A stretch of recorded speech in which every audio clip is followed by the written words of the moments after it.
Hello friends, કેમ છો બધા મજામાં? આજે આપણે બનાવવા જઈ રહ્યા છે મટર પનીર પરાઠા. એના માટે આપણે પહેલાં દૂધને ઘરે ઉકાળી અને એનું પનીર બનાવીશું દૂધ ફાડીને. અને બીજી બાજુ આપણે વટાણાને બોઇલ કરવા મૂકીશું પાણીમાં, અને એની અંદર થોડું મીઠું અને ખાંડ નાખીશું, જેના કારણે વટાણાનો કલર લીલોનો લીલો રહે. હવે આપણું પનીર રેડી થઈ ગયું છે. એની અંદર થોડું વિનેગર એડ કર્યું હતું, તમે થોડું લીંબુ બી એડ કરી શકો છો. એની અંદર મેં થોડું 2 ચમચી વિનેગર નાખી અને દૂધને ફાડી અને પનીર રેડી કર્યું છે. હવે એ પનીરને મેં 2 વાર સાદા પાણીથી ધોઈ કાઢ્યું છે, જેના કારણે વિનેગરની ખટાશ નીકળી જાય. હવે એ પનીરમાં આપણે થોડો મસાલો એડ કરીશું. જરૂરિયાત મુજબ મરચું, કાશ્મીરી મરચું લીધું છે મેં, ચપટી હળદર,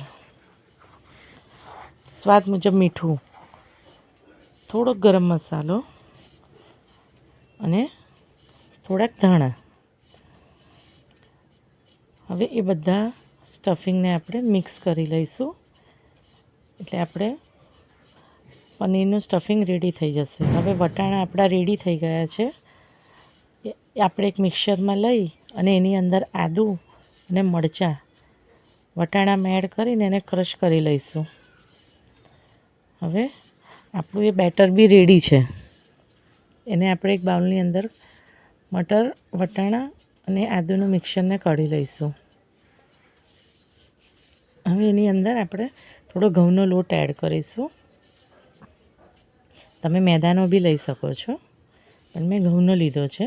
એની અંદર થોડુંક મીઠું એડ કર્યું છે સ્વાદ મુજબ, અને એનો આપણે એક લોટ બાંધી દઈશું. થોડો ઢીલો રાખ્યો છે મેં, રોટલી જેવો, બહુ કડક નથી બાંધવાનો. હવે આપણે એ લોટમાંથી એક રોટલી વણી લઈશું, અને એની અંદર પનીરનું જે સ્ટફિંગ રેડી કરેલું છે એ સ્ટફિંગને આપણે એડ કરી દઈશું, અને આપણે એને વણી લઈશું ફરીવાર.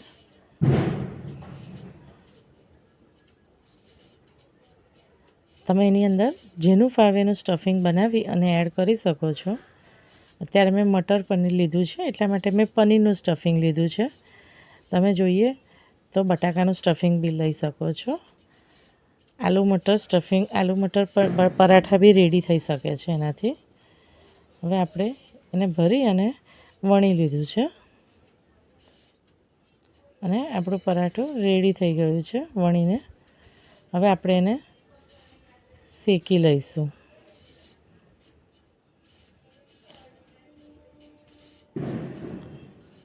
હવે એને બંને બાજુ થવા દઈશું, અને થોડું તેલ એડ કરી અને એને શેકીને રેડી કરીશું.